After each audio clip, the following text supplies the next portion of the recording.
এখন শুনবেন নাটক বসন্ত বৌরি। রচনা নিরূপ মিত্র। বিভিন্ন চরিত্রে অভিনয় করবেন বিনায়ক ভট্টাচার্য, বিশ্বনাথ আচার্য, মধুবন্তী মিত্র, মহুয়া পোদ্দার এবং গৌতম লাহিড়ী। শব্দগ্রহণে কৌশিক রাহা। পরিবেশনায় মৌলানা আবুল কালাম আজাদ প্রযুক্তি বিশ্ববিদ্যালয়ের কমিউনিটি রেডিও রেডিও মাকাউট। শুরু হচ্ছে নাটক বসন্ত বৌরি। দেবু, এই দেবু, ওঠ। ভোরে উঠিয়ে দিতে বলেছিলি না? ওঠ ওঠ। জ্বালাসনি তো, একটু ঘুমোতে দে। আরে ভোর হয়ে গেছে, কিন্তু পূবের আকাশ ফর্সা হয়ে গেছে। ওঠ ওঠ। এখনো রোদই ওঠেনি। হ্যাঁ, তা রোদ ওঠেনি, কিন্তু তুই যে বললি স্টেশনে গাড়ি পৌঁছবে খুব ভোরে, তুই আনতে যাবি না? হ্যাঁ, ভোর হয়ে গেছে। আরে আরো আগে উঠেনি না কেন? আরে ঠিক আছে, খুব হয়েছে। নে, চা এনেছি, চাটা খা, কলের কাজ সার। ঘড়ি দেখেছিস? যা, গাড়ি আসতে এখনো 8 ঘন্টা বাকি আছে। যা যা যা, তৈরি হ। দে চা দে। আস্তে আস্তে চা খা বাবা, বিষম খাবি, মুখটা পুড়ে যাবে তো। আমি বাথরুমে যাচ্ছি, তুই আমার প্যান্ট বার করে রাখ দিদি। মৌ, এই মৌ, মৌ, ওঠ ওঠ ওঠ ওঠ ওঠ ওঠ ওঠ। কি সুন্দর একটা স্বপ্ন দেখছিল, দিলি তো নষ্ট করে। দিদি তুই না এক নম্বর। ওঠ সোনা, ওঠ। দেখ, আজ কলকাতা থেকে দেবু সোহমদা আসছে না, ঘর দোর গোছগাছ করতে হবে। আমি কি একা সব পারি বল? দিদি আর 5 মিনিট স্বপ্নটা শেষ করে নি, তারপরে। পাগলি, ভেঙে যাওয়া স্বপ্ন আবার দেখা যায় নাকি? না, আমি পারি, আমার ডিস্টার্ব করিস না। না দিদি প্লিজ। দিদি, আমার শার্টটা ইস্ত্রি করে রাখিস। সে আমি তুই বলার আগেই করে রেখেছি। মা সৌমি। কি বাবা? শ্রী রামকৃষ্ণ কথামৃতের 5ম খণ্ডটা আজ পড়ব ভেবেছিলাম, কিন্তু আমি খুঁজে পাচ্ছি না। আচ্ছা চলো, আমি দেখছি, চলো। এই দিদি, কচু আমাকে গাড়ি বার করতে বল। হ্যাঁ, বলে রেখেছি আগেই, তুই তাড়াতাড়ি কর। দেখ দিদিগা, এদের এই চেঁচামেচিতে স্বপ্নটা আমার চটকেই গেল। আয় দিদি, দিদি চা দে তো একটু। রান্নাঘরে আয়, দিচ্ছি। বেডটি তো লোকে বিছানায় বসেই খায়, এখানেই দিয়ে যা না দিদি প্লিজ। আচ্ছা ঠিক আছে, বস বস, আনছি। মা সৌমি, আমার ওই কথামৃতর 5ম খণ্ড। চলো বাবা, খুঁজে দিচ্ছি। এই মৌ, একটু বস, বাবাকে বইটা দিয়ে এসে আমি তোর চা আনছি। হ্যাঁ সোহমদা। আরে এই তো দেবোত্তম, এসে গেছো। আমি একটু চিন্তাতেই ছিলাম, নতুন জায়গা, এত ভোরে গাড়ি, যদি ঠিক সময় এসে না পৌঁছো। না সোহমদা, সেজন্য ভাববার দরকার ছিল না। আমার দিদিকে আপনি চেনেন না, তাই ওকে বলে রেখেছিলাম ভোরের গাড়িতে আপনি আসছেন যেন উঠিয়ে দেয়। ব্যাস, অ্যালার্ম ঘড়ির চেয়েও বিশ্বস্ত দিদি আমার। ঝুঁটি ধরে উঠিয়ে মুখে গরম চা পুরে দিয়ে। সে কি সর্বনাশ, মুখ পুড়ে গেলে? দিদি হলো ডিউটি পার্সনিফাইড, কর্তব্য করতেই হবে, কোনো ছাড়ার নেই। নিজেও সারাদিন কাজ করবে। ভদ্রমহিলাকে তো দেখতেই হলো। সারা দেশ যখন কর্ম ত্যাগ করে নৈষ্কর্ম সিদ্ধির সাধনা করছে, উনি সারাদিন কাজ নিয়ে কাটাচ্ছেন। স্ট্রেঞ্জ। আসুন সোহমদা, আমরা স্টেশনের বাইরে যাই। তো তোমাদের এখানে কনভেন্স কি? এমনিতে রিক্সায়, কিন্তু আমাদের নিজেদের জুড়ি গাড়ি আছে। আচ্ছা, জুড়ি গাড়ি মানে ঘোড়ায় টানা গাড়ি? হ্যাঁ, ল্যান্ডো গাড়ি। আচ্ছা, বাবা সেই পুরনো দিনের জমিদারি শখ, এই আর কি। আসুন এদিকে, ওই গাছের নিচে গাড়িটা রেখেছে কোচুয়া। হ্যাঁ হ্যাঁ, চলো।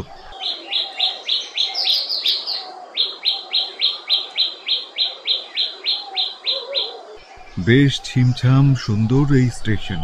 কলকাতার ভিড় আর ধোঁয়া ছেড়ে এখানকার সবুজ সম্ভার আমার খুব ভালো লাগছে।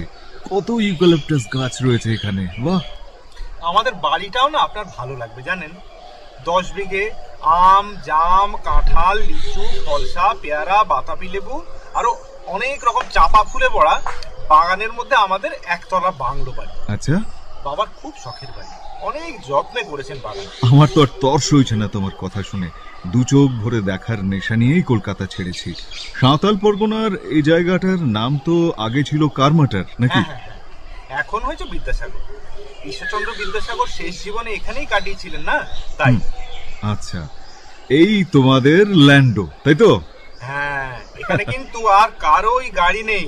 আচ্ছা, বাহ, বেশ সুন্দর তাজা ঘোড়া দুটো, একটি ধবধবে সাদা আর একটি কুচকুচে কালো। কোচওয়ান, গাড়ি ছাড়ো। এই শোনো, আমি কিন্তু আজ গাড়ি চালাবো। কলকাতায় মোটর চালাই, ঘোড়ার গাড়ি চালানোর অভিজ্ঞতা কিন্তু আমি ছাড়তে রাজি নই। বেশ তো কোচওয়ান, তুমি বরং গাড়ির পেছনে পাদানিতে দাও। সোমদা গাড়ি চালাবেন। নিন, চালান সোমদা। এই হাট হাট হাট হাট হাট।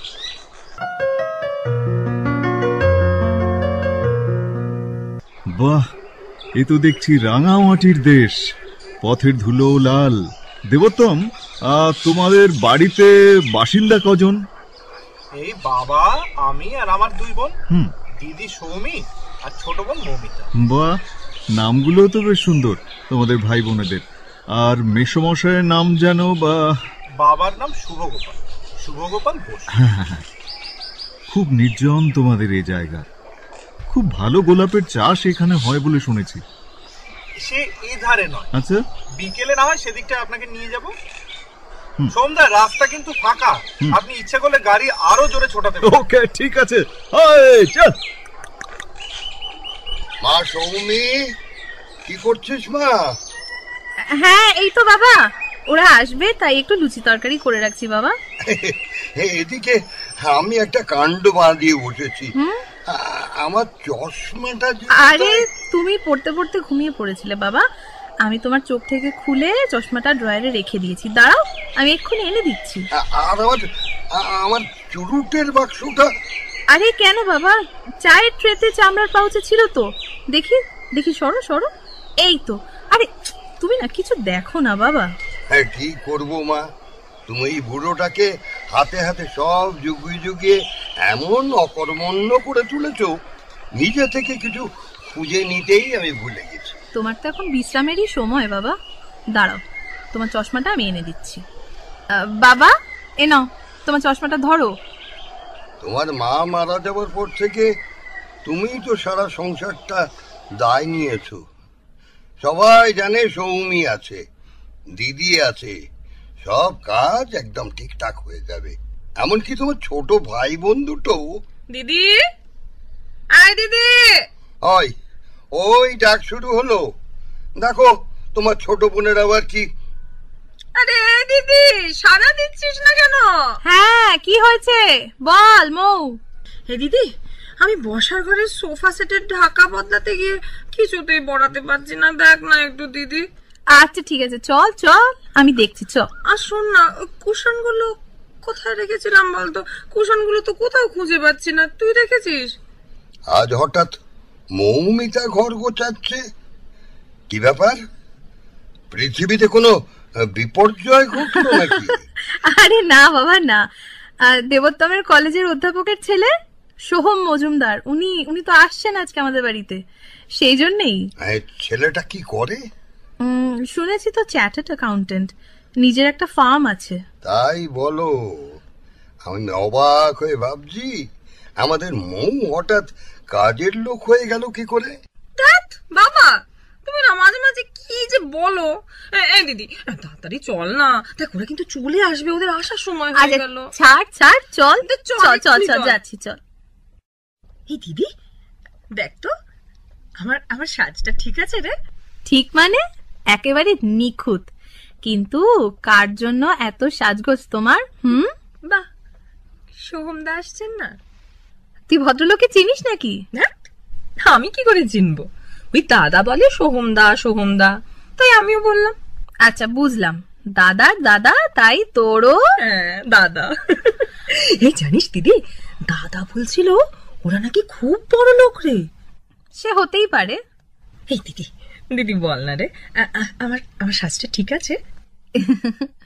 এই সাজে যে ভুলবে না, বুঝবো তার কোনো চোখই নেই। দিদি, তুই কি ভালো রে। দিদি আমরা এসে গেছি। দিদি কোথায়? ওই যে ওরা এসে গেছে। দিদি আমার খুব ভয় করছে রে দিদি। বলছি শোন না, আমাকে ওর ভালো লাগবে? আরে লাগবে, নিশ্চয়ই লাগবে। এবার চল চল চল। দিদি আচ্ছা চল চল। আসুন ভাই আসুন। তাই সারা বাগানটা ঘুরে ঘুরে দেখলেন? আবার কেন আমাকে আপনি বলছেন মেসমশাই? ও ভুল হয়ে যায়। তা সব দেখেছ তো? হ্যাঁ হ্যাঁ একদম। বিশাল বাগান আপনার, তেমনই চমৎকার ভাবে সাজানো, এত বড় অথচ এত পরিচ্ছন্ন। খুব দেখাশোনা করতে হয় তাই না? তা হয় বই কি। আমার সৌমিমা সর্বক্ষণ লোক লাগিয়ে ওটির পরিচর্যা করছে। বাহ, এত বড় বাগান আর একা একজন? হ্যাঁ, আমার বড় মেয়ে সৌমি। ওর জন্যই আমার এই সাধের বাগান এমন সাজানো গোছানো থাকে। আচ্ছা, তাকে তো দেখতেই পাই না, সমস্তক্ষণ কাজে ব্যস্ত থাকেন বুঝি? ও এমন না হলে এ বাড়ির কোনো কাজই যে সুসম্পন্ন হয় না। তোমাকে বাগানটা দেখিয়ে আনলো কে? মৌমিতা। আমি কিছুটা আলস্যের জন্য গাফিলতি করছিলাম, মৌমিতা তো প্রায় জোর করেই আমাকে ধরে নিয়ে গেল। ও আমার একেবারে প্রাণবন্ত দামাল মেয়ে। তা কেমন লাগলো ওকে? ভালো, ঠিকই বলেছেন, খুব প্রাণোচ্ছল, একেবারে কথার ফোয়ারা। কথার জলপ্রপাতও বলতে পারো। কিন্তু আপনার বড় মেয়ে এতই অন্তরালে থাকেন যে তার সঙ্গে আলাপই। ওই দেখো, আমাদের দ্বিতীয় দফা চা নিয়ে সৌমিমা এদিকেই আসছে। আয় মা, সোহম তোর কথাই বলছিল। সুপ্রভাত। এখন প্রভাত কোথায়? প্রায় মধ্যাহ্ন বলতে পারেন। কিন্তু প্রভাতে চায়ের টেবিলেও তো আপনার দেখা পাইনি, তাই প্রথম দর্শনে সুপ্রভাত জানালাম। টেবিলে খাবার এবং চা দিল মৌমিতা, শুধু শুনতে পেলাম রান্নাটা আপনারই। ও, তা জানো না বুঝি? এ বাড়িতে যত রান্না বান্না সব সৌমিমাই করে। আর বাবা, ও কথা থাক না। আচ্ছা, আপনার আরো এক কাপ চা চলবে তো? বিলক্ষণ। আপনার হাতের তৈরি কোনো কিছুই প্রত্যাখ্যান করার মতো লোভহীনতা আমার নেই। তা যা বলেছ, সৌমিমা আমার অন্নপূর্ণা। বাবা বাবা বাহ, তোমরা সব একা একা বসে চা খাচ্ছ, কই আমাকে ডাকলে না তো? আরে ঘরের মানুষকে ডাকার কি আছে? তুই চা খাবি? আয় না আয়। ক কাপ চা খাবি? খা, আয়। আমাকে এখন এক কাপই দে। এই দিদি, বলছি বাগানে ছবি আঁকার ওই ইজেল রং ওগুলো সব না ফেলে চলে এসছি রে। সোমদাকে নিয়ে বাগানে বেড়াতে গেছিলাম তো, তখনই। একটু তুলে রাখিস না তুই গিয়ে? আচ্ছা যাচ্ছি, আমি তুলে রাখছি। আরে থাক না পড়ে আরো কিছুক্ষণ, অনেকক্ষণ ধরেই তো পড়ে আছে। আপনি ছবি তোলার নামে এই চায়ের আড্ডাটা কিন্তু তুলে দেবেন না প্লিজ। শুনলি দিদি, শুনলি? তোকে বলেছিলাম না, সুন্দর কথা বলতে পারেন কিন্তু আমাদের সোহমদা, দেখলি তো? না মৌমিতা, কথায় আপনার সঙ্গে পারি এত দম আমার নেই। আবার আপনি? সোহমদা, আপনাকে তুমি বলতে বললাম না, বলুন, তুমি বলুন। বলছি বাবা। মেসমশাই তোমার নাম দিয়েছেন বাক্য প্রপাত। বাক্য প্রপাত? তা আমি যদি বাক্য প্রপাত হই, তাহলে আপনি কি বাক্য বারিধি? দিদি, আমার বাইনোকুলারটা দেখেছিস? কোথাও খুঁজে পাচ্ছি না। হ্যাঁ দেবু, দেখেছি, টেবিলের উপর পড়েছিল তো। আমি তুলে রেখেছি মাল্টিপারপাসের ডান দিকের খোপে, যা দেখ। বাঁচালি, ভাবলুম এমন দামি বস্তুটা হারালো বুঝি। দে দেখি, একটু চা দে। মা সৌমি, আজ কিন্তু তাড়াতাড়ি ভাত খাইয়ে দিতে হবে এদের। ওরা গরুর গাড়িতে করে সাঁওতালদের কড়র গ্রামে বেড়াতে যাবে। দেবোত্তম সব ব্যবস্থা করে রেখেছে। হ্যাঁ বাবা, চিন্তা নেই, রামু তার গাড়ি নিয়ে ঠিক দুপুর 2টোয় আসবে। সোহমদা, আমি আর মৌ আমরা যাচ্ছি বেড়াতে। কিন্তু শুধু 3 জন কেন? সৌমি যাবেন না? যা, দিদি কখনো কোথাও যায় নাকি যে আজকে যাবে? না সোহম, সৌমিমা বাড়ি ছেড়ে কোথাও যেতে চায় না। এরা বললেন আপনি যেতে চান না, তাই? আচ্ছা, আমি গেলে বাড়িটা দেখবে কে? আমি রান্নাঘরে চললুম। বাবা, তোমরা গল্প করো, আমি হাত চালিয়ে কাজ শেষ করছি। সব সময় মতো তৈরি হয়ে যাবে, খাবার সময় মতো আপনারা পেয়ে যাবেন। সোহমদা, গাড়ি এসে গেছে। রামু, আমরা তাহলে উঠে বসি। আয় আয় মৌমিতা আয়। এই আমার গরুর গাড়ি করে যেতে এত ভালো লাগে না জানেন তো সোমদা। করর গ্রামের পাশ দিয়ে বয়ে গেছে করর নদী। গ্রীষ্মে না নদীটা একটা নালা মাত্র, নদী পেরিয়ে গাড়ি যেতে পারে। উফ কি মজা হয় না। আচ্ছা আচ্ছা আচ্ছা হয়েছে, যেতে যেতে অনেকটা পথ। নে, সঙ্গে একটু জল দিয়েছি, একটু টিফিন ক্যারিয়ারে মুড়ির চাকতি দিয়ে দিলাম। দেবু, তোরা কিন্তু খিদে পেলে সব খাবি, ঠিক আছে? এক মিনিট সৌমি, আপনিও চলুন না, একসঙ্গে বেরিয়ে পড়া যাক। না না, দিদি আবার কি করে যাবে? দিদির এখন কত কাজ বাকি। বল দিদি, আমরা ফিরে এসে জল খাবার খাবো, তারপর রাতের রান্না। আহা, থাকলোই বা কাজ, ফিরে এসে সবাই মিলে একসাথে করলেই তো হলো। না সোমদা, দিদিকে ছেড়ে বাবা থাকতেই পারেন না। আরে আমার যাওয়া হবে না, এই সময় বাবার গায়ে একটু বাতের তেল মালিশ করে দিতে হয় তো। আপনি এভাবে বলবেন না আমাকে। উঠুন উঠুন উঠুন, গাড়িতে উঠুন সোমদা, দেরি করলে কিন্তু ফিরতে সন্ধে হয়ে যাবে। এই দিদি চললাম রে। হ্যাঁ বলছি শোন না, ফিরে এসে কিন্তু হেভি খিদে পেয়ে যাবে। এই ভালো কিছু একটা রান্না করে আচ্ছা রাখিস। আচ্ছা ঠিক আছে, ভালো ভালো খাবার দাবার করে রাখবো, তোরা আয়। ঠিক আছে, tata tata. Hot hot hot hot hot.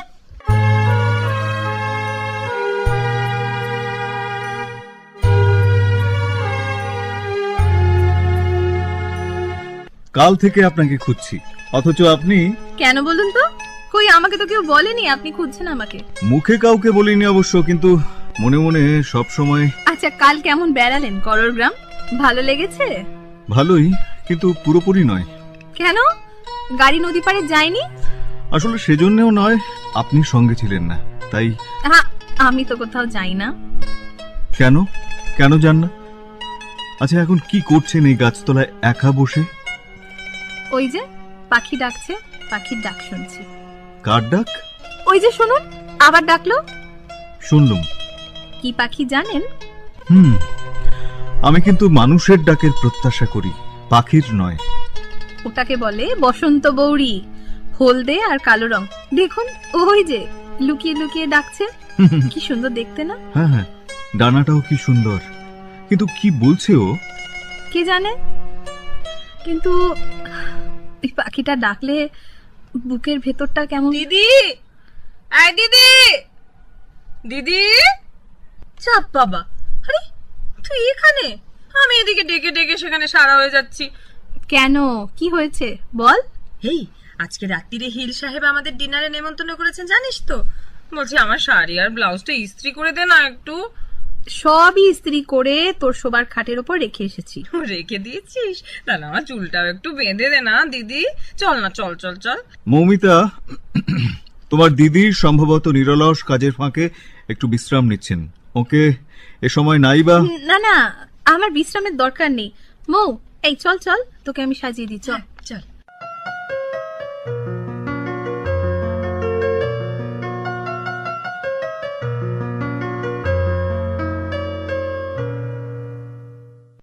সোহমদা, হ্যাঁ, আপনি একা বারান্দায় বসে?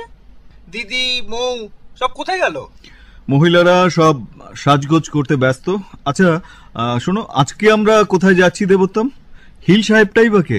হিল সাহেব শুনেছি খাস স্কটল্যান্ডের লোক। আচ্ছা। এক সাঁওতালি রমণীকে বিয়ে করে এখানেই স্থায়ী ঘর বেঁধেছেন। ছিলেন রেলে, এখন রিটায়ার্ড।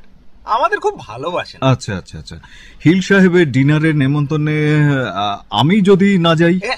এ কি, আপনি এসেছেন বলে আপনার জন্যই তো এই ডিনার, আপনি না গেলে চলবে কি করে?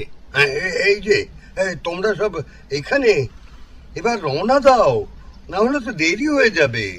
এই আমি তৈরি কিন্তু। এই দেখুন তো সোহমদা, কেমন লাগছে আমাকে? ফ্যান্টাস্টিক। যা, সত্যি বলছেন? বলছি, কিন্তু এমন আর খোঁপা খোঁপায় লাল ফুল, শাড়িটাও যেন একেবারে সাঁওতালি সাজে পড়েছ। আরে সাঁওতালি সাজি তো, ওই হিল সাহেবের মেয়ে, ও আমার খুব বন্ধু, আমরা একসাথে নাচবো আজ। সত্যি? তাহলে এ তো উপরি পাওনা আজকে। উপরি পাওনা তো বটেই, আমি কিন্তু খুবই ভালো নাচি মশাই। মাই কমপ্লিমেন্টস আগাম দিয়ে রাখলাম তোমাকে। Thank you. এই এবার তোরা রওনা হয়ে পড়। দেবু, দেবু অনেকটা পথ যেতে আসতে লাগবে বাবা, রওনা দে। এ কি সৌমি, আপনি এখনো পোশাক বদলাননি কেন? আপনি যাচ্ছেন না আমাদের সঙ্গে? ও সোহমদা, দিদি তো কোথাও যায় না। আহা, এটা কোনো কথা হলো? নিয়মেরও তো ব্যতিক্রম আছে নাকি? বাবাকে একলা বাড়িতে রেখে দিদি যাবেই না। হ্যাঁ সোহম, ওরা ঠিকই বলেছে। সৌমি আমাকে সন্ধেবেলায় একা রেখে কোথাও যায় না। তাছাড়া এই সময় আমাকেও বই পড়ে শোনায়। ও এখন আমাকে বঙ্কিমচন্দ্রের কৃষ্ণ চরিত্র পড়ে শোনাচ্ছে, না রে সৌমি? হ্যাঁ হ্যাঁ, তাই তো। মা মারা যাওয়ার পর থেকে আমি বাবার সঙ্গী। বাবা কখনোই একলা থাকতে পারেন না। আপনি আপনি কি সত্যিই যেতে চান না? আপনি আসলে বুঝতে পারছেন না সোহমদা, দিদিকে না বাড়িতে থাকতেই হবে। আসলে আমরা সবাই যদি চলে যাই তাহলে বাবা একা হয়ে যাবেন না। বেশ, তবে আমি একটা প্রস্তাব দিচ্ছি। হ্যাঁ? মেসমশাই, আজকে আমি আপনাকে কৃষ্ণ চরিত্র পড়ে শোনাবো। তার বদলে সৌমি যান হিল সাহেবের পার্টিতে, ঠিক আছে? সোমদা, দিদি না যাবে না, আপনি অযথাই করছেন। আর আপনি না গেলে তো আমাদের যাওয়ার চামটাই নষ্ট হয়ে যাবে, তাই না? দিদি বাড়িতে থাকতেই ভালোবাসে। হ্যাঁ। তাছাড়া আপনি বেড়াতে এসেছেন কদিনের জন্য, দিদি তো সারা জীবন ধরে এখানেই থাকবে। পরে কোনো এক সময় হিল সাহেবের বাড়ি যাওয়া যায়, কি বল দিদি? হ্যাঁ বটেই তো, আমি তো সারা জীবন এভাবেই। ট্রেনের সময় হয়ে গেছে সোমদা, আমাদের কিন্তু ট্রেনে করেই জামতারায় হিল সাহেবের বাড়ি যেতে হবে। হ্যাঁ, এবার তোমরা রওনা দাও। ট্রেন ফেল করলে কিন্তু হিল সাহেবকে বিপদে ফেলা হবে।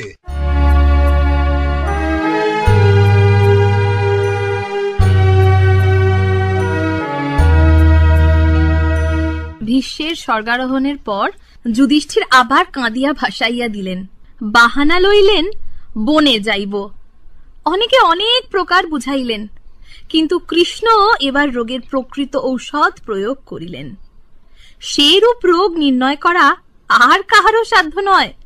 যুধিষ্ঠিরের প্রকৃত রোগ অহংকার। দেখলি মা, বঙ্কিম দেখিয়েছেন যুধিষ্ঠিরের ত্রুটি ছিল অহংকার, অর্থাৎ আমার সুখ আমার দুঃখ এই সর্ববিষয়ে আত্মবোধ। হ্যাঁ বাবা, বঙ্কিম কয়েক লাইন পরে কি লিখেছেন দেখো, আমি পড়ে শোনাচ্ছি। পর পর পর। তিনি পৌরুষ বাক্যে যুধিষ্ঠিরকে কহিলেন, আপনার এখনো শত্রু অবশিষ্ট আছে। আপনার শরীরের অভ্যন্তরে যে অহংকার রূপ দুর্জয় শত্রু রহিয়াছে, তাহা কি আপনি নিরীক্ষণ করিতেছেন না? থাক মা, আজকে অনেকটা পড়া হয়েছে, রাত হয়েছে। এবার আমরা শুয়ে পড়ি। ওদের তো ফিরতে বেশ রাতই হবে। হ্যাঁ বাবা, তুমি ভেবো না, আমি জেগে রইলাম। ওরা এলে সব ব্যবস্থা করে তারপর। সারাটা পরিবারকে দু হাতে আগলে রেখেছে মা। বঙ্কিম থাকলে বলতাম এখানে একটা মেয়ে আছে যে আমার বলে কিছু রাখেনি, তার সব কিছু অপরের জন্য। বাবা, ও বাবা, সোহম আর মৌমিতা খুব মানাবে না?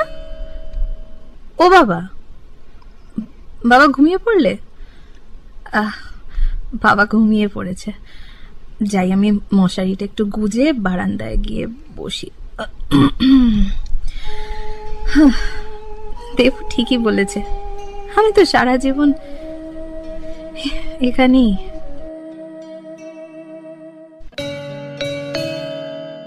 কাল রাতে হিল সাহেবের বাড়ির পার্টি কেমন লাগলো সোমদা? ভালো। তা আজ কোথায় যাবেন বলুন? এদিককার গোলাপের চাষ দেখতে যাবেন নাকি? না, আজ কোথাও যাব না, যেতে ইচ্ছে করছে না। দিদি, এই দিদি, 2 কাপ চা দিয়ে যা তো। আচ্ছা, আবার দিয়ে যেতে হবে কেন? চলো না, আমরাই গিয়ে নিয়ে আসি। আরে ওই তো দিদি এসে গেছে। আপনি আবার বই নিয়ে আসতে গেলেন কেন? ঠিক আছে, তাতে কি হয়েছে? জানিস দিদি, কাল হিল সাহেবের পার্টিতে একটা কাণ্ড হয়েছে। আচ্ছা, থাক না ওসব কথা। আরে এমন ঠান্ডা সোহমদা যে অমন কাণ্ড করবেন ভাবাই যায়নি। আহা দেবোত্তম, কি কাণ্ড করেছেন বলতে চাইছেন না কেন? শোন, সেই যে আড়তদার সুচা সিং এর ছেলেটা রাম অবদেশ, ও হ্যাঁ, সেই যে খুব চালিয়াত। হ্যাঁ বুঝতে পেরেছি। আপনার এই চাটা কিন্তু খুব সুন্দর হয়েছে। আচ্ছা ধন্যবাদ, কিন্তু গল্প শেষ না হলে দ্বিতীয় কাপের চায়ের ফরমাস কিন্তু গৃহীত হবে না। আমি কিন্তু সত্যি গল্পটা থামাতে চাইছি। সে আমরা বুঝবো। এই দেবু বলতো রাম অবধেশ। আরে বুঝলি দিদি, মৌ ঠাট্টা করে ওর বান্ধবীকে বলেছিল যে সোহমদা আরেকটু হলে দিদিকে পার্টিতে পাঠিয়ে নিজে থেকে যাচ্ছিল। রাম অবদেশ কথাটা ওভার হিয়ার করে বললে ডিনার পার্টিতে সৌমি দেবী। বলেন কি ওর জীবনে বসন্ত এলো নাকি? দেবোত্তম, অন্য কথা হোক। আচ্ছা আমি যাই, আমার অনেক কাজ পড়ে আছে। আরে দিদি সবটা শুনে যা। সোহমদা কাছেই ছিল, রাম অবদেশের পিঠে টোকা মেরে বললেন, এই যে শুনুন, আপনার সাথে কি আমার পরিচয় হয়েছে? রাম অবদেশ অবাক হয়ে বলল, না বোধ হয়। তখন সোহমদা বললেন, তাহলে আমি দুঃখিত যে আপনার নাকে একটা সরাসরি ঘুষি মারতে পারছি না। তখন রাম অবদেশের মুখটা যদি দেখছি। আপনি এই কথা বললেন? শুধু বলেই থামতে হলো বলে আমি খুশি নই। ব্যাপারটা সত্যিই যদি ঘটাতে পারতাম আমার ভালো লাগতো। না না, আপনি এরকম ভাবে কেন বলতে গেলেন? না বলে পারলাম না তাই। আচ্ছা সোহমদা, তাহলে আজ নো আউটিং। দিদি আমি সাইকেলটা নিয়ে বেরোচ্ছি, তুই একটা ঝাড়ন দিয়ে যা তো। আচ্ছা আপনি একটু বসুন, আমি ওকে ঝাড়নটা দিয়ে এসে আপনাকে আরেক কাপ চা এক্ষুনি বানিয়ে দিচ্ছি। তাহলে আরো এক কাপ চা আমার পাওনা হয়েছে, তাই তো? তা বীর পুরুষকে সম্বর্ধনা তো জানাতেই হবে। আমি দেবুকে ঝাড়নটা দিয়েই আসছি, আপনি দাঁড়ান। আপনি দাঁড়ান। দাঁড়ান। কিছু বলবেন? সবার হাতে হাতে যোগান দেওয়াই কি আপনার কাজ? মানে? ওকে নিজের ঝাড়ন খুঁজে নিতে দিন। সবার সব দায়িত্ব বয়ে বেরিয়ে আপনি নিজের বলে কিছু রাখছেন না, এটা করবেন না। এতে আপনি ওদের কাছে একটা অভ্যাস হয়ে যাবেন, বিনিময়ে কোনো কৃতজ্ঞতা পাবেন না। যে যা বলছে তার হুকুম তামিল করা না। না প্লিজ, আপনি প্রতিবাদ করুন। প্রতিবাদ করব আমি? কিরে দিদি, এখন বসে আছিস? ঝাড়নটা দে। প্রতিবাদ করুন। কিন্তু আমার অনুরোধ, প্রতিবাদ করুন। দিদি আমার এখনো চা খাওয়া হয়নি। দেবু তুই ঝাড়নটা নিয়ে নে, দেখ সিঁড়ির নিচে রাখা আছে। আমি নিয়ে নেব? ও আচ্ছা। এটা ঠিক হলো না। ঠিকই হয়েছে সৌমি, আপনি এতদিন ঠিক করেননি। দিদি কি রে, তুই এখানে বসে গল্প করছিস? তাড়াতাড়ি যা, বাবা এখনো জল খাবার পাননি তো। হ্যাঁ হ্যাঁ হ্যাঁ হ্যাঁ, আমি যাই। দাঁড়ান সৌমি। মৌমিতা, তুমি মেসোমশাইকে জল খাবারটা দিতে পারবে না আজকে? রে আমি না, মানে আসলে দিদি তো রোজ দেয়, আমি তো কিছুই জানি না। করতে গেলেই শিখে যাবে। আমি না সোহমদা, আসলে কাল রাত্রে একেবারে ঘুমোতে পারিনি, আমার না ভীষণ টায়ার্ড। কিন্তু আমি সৌমিকে নিয়ে একটু রেল লাইনের ধারে চার্চের ওদিকটাতে যাচ্ছি। ওমা দিদি, তুই এখন বেড়াতে যাবি? আরে আমি তো কিছু বলিনি। না, উনি কিছু বলেননি, আমিই বলেছি। কি ব্যাপার তোমরা এখানে? কিসের গল্প হচ্ছে তোমাদের? দেখো না বাবা, দিদির কি কাণ্ড জ্ঞান। এই সাত সকালে সে নাকি সোহমদাকে বলেছে চার্চ দেখাতে। আরে না না, আমি কখন, মানে চার্চ দেখতে যাবে? তা বেশ তো, যাও না। উফ, তুমি কি না বাবা, তোমারও যেমন বুদ্ধি। এখন দিদি যদি চার্চ দেখতে যায় তাহলে কাজকর্মগুলো কে করবে? হ্যাঁ তাই তো, সৌমি গেলে তো চলবে না। সোম, তুমি বরং মৌকে নিয়ে সঙ্গে যাও, চমৎকার কথা বলতে পারে, খুব মজার। রোজ তো মৌমিতাই আমাকে বেড়াতে নিয়ে যায়, একটা দিন না হয় আপনি অনুমতি দিন মেসোমশাই। ও তার মানে আমার সঙ্গে বেড়াতে যাওয়াটা আপনার ভালো লাগে না, তাই তো? আরে না না না না, সে কথা আমি বলিনি। থাক, না বললেও আমি বুঝতে পেরেছি মশাই। কিন্তু সোহম, এখন তো সৌমি সংসারের দৈনিক হিসেব নিয়ে আমার সঙ্গে বুঝবে। তুমি বরং মৌয়ের সঙ্গেই, আসলে কি জানো, আসলে অ্যাকাউন্টস ব্যাপারটা সৌমি সাহায্য আমাকে না করলে। শুনুন, আজকে আমি আপনাকে অ্যাকাউন্টসের ব্যাপারে সাহায্য করব। আপনি ভুলে যাবেন না, আমি অ্যাকাউন্টসেরই একজন লোক। আজকে আপনি যদি অনুমতি করেন। আচ্ছা আচ্ছা আচ্ছা, তুমি ওই সৌমকে নিয়ে বেরিয়ে এসো, ওর তো কোথাও যাওয়াই হয় না। ধন্যবাদ মেসমশাই। মৌমিতা শোনো, আজ মেসমশাইয়ের তদারক করবে তুমি। আসুন সৌমি, চলুন। আহা, যাক, হ্যাঁ বেরিয়ে আসুক। ওর তো আর কোথাও যাওয়াই হয় না। দিদিটা কি অদ্ভুত না বাবা? হ্যাঁ, সোহমদা বললেন ঠিক আছে, কিন্তু ও একবার প্রোটেস্ট করলো না, দেখলে? হ্যাঁ, দেবোত্তম ঠিকই বলেছিল। চমৎকার এই চার্চটা। নিশ্চয়ই এটা কোনো রোমান ক্যাথলিক চার্চ। আপনি এভাবে জোর জবরদস্তি করে আমাকে নিয়ে এলেন, মৌটা খুব দুঃখ পাবে। আপনি না এলে আমি যে দুঃখ পেতাম। কিন্তু আমি তো মৌয়ের মতো কথা বলতে জানি না। আপনি অনেক কিছুই জানেন না। সত্যি, আমি বাড়ির কাজ ছাড়া কিছুই জানি না। আসলে মা হঠাৎ মারা যাওয়ার পর সবার বড় হিসেবে সংসারের সব দায় দায়িত্বই তো আমাকেই নিতে হলো। একে দায়িত্ব নেওয়া বলে না সৌমি, এ হলো সবার সব দায় কাঁধে নিয়ে সারা বাড়িতে কয়েকটা কর্মহীন পরনির্ভর লোক দিয়ে ভরে দেওয়া। এ এক ধরনের আত্মহত্যাও বলতে পারেন। হয়তো তাই, আমি ভাবতেই পারি না আমি না থাকলে এই সংসারটা কি করে চলবে, তাই তো? তাই, একদমই তাই। ওই যে শুনুন, আবারও ডাকলো। চিনতে পারলেন? কি? পাখি ডাকলো, আপনার সেই পরিচিত পাখি বসন্ত বৌরি। আপনি বলেছিলেন না যে এ পাখিটা ডাকলে আপনার বুকের মধ্যে। জানেন মৌমিতা আপনাকে মনে মনে, মানে আসলে ও একটু ছেলে মানুষ তো, কিন্তু ও খুব ঝকমকে, ও খুব প্রাণবন্ত, ভালো মেয়ে। আমার মতো নিষ্প্রাণ শুকিয়ে যাওয়া একজন নয়। আপনি বসন্ত বৌরি, ওই যে বসন্ত বৌরি পাখি কি বলে জানেন? বলে সত্যি মৌমিতা খুব সুন্দর কথা বলতে পারে। আমি জিজ্ঞেস করছি, আপনি আপনি পারেন না কেন? আমি আমি জানি না। আপনি কিছুই জানেন না? আচ্ছা, আপনি কি কিছুই বোঝেন না, তাই না? আমি তো অস্বীকার করিনি। আপনি বারবার অমন করে কথা বলছেন কেন?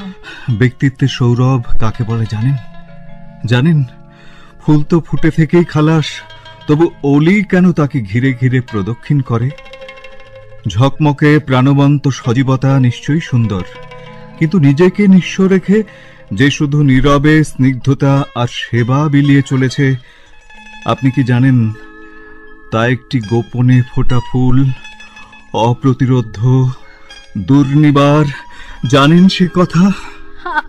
আপনি যা বলছেন আমি কিন্তু কিছু বুঝতে পারছি না। আপনি কোনো কিছুই বুঝতে পারবেন না। ঠিক আছে, চলুন বাড়ি ফেরা যাক। আপনি রাগ করলেন? আপনি রাগ করবেন না। একটা বোকা মেয়ের ওপর কি রাগ করা যায়? আমি বোকা? অন্য কি বলা যায় আমি নিজে জানি না। কেন কেন আপনি আমাকে? যখন ইঙ্গিতে বোঝানো যাবে না, আমি সাদা বাংলাতেই বলছি, আমি আমি তোমাকে সারা জীবনের জন্য পেতে চাই। তুমি কি আমাকে অ্যাকসেপ্ট করবে? বলো। মৌমিতা খুব দুঃখ পাবে, এ হয় না। আমি তোমাকে চাই সৌমি, তোমাকে তোমাকে পাবো না? বলো। জানি না।